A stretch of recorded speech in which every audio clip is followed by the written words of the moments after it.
When I'm producing work, I'm always thinking about it in relation to how people outside of myself are going to perceive what I have done and how they can relate to it. I'm always thinking about the objects that I'm collecting, how those objects have been used by people, and the memory which is in it, where it is coming from, and how people can relate to it. When someone sees that object, what would it infer?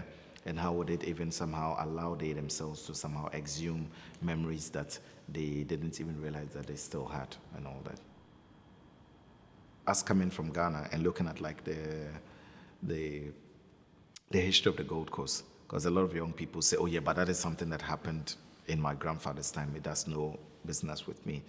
And we say, no, we can go back in time, and then we can read time, and then we can make new meanings out of it and make sure that in the far distant future, we don't go back to it again.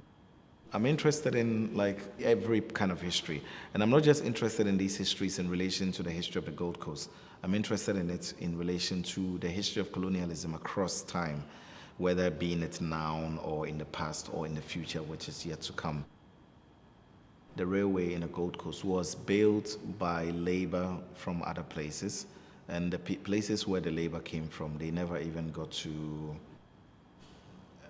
like see these objects and these technological forms, the trains even in themselves. The people from the north never. So in these rail lines, there is a certain sense of presence, but at the same time, there is a huge sense of absence. A lot of the generations after, they never really got to connect with these histories and all that.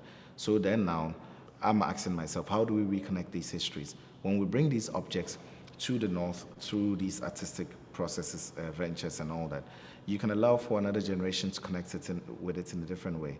So for instance, if the men are carrying the rail line now, they're not just carrying a raw material or a piece of steel, they are carrying the density of history in itself.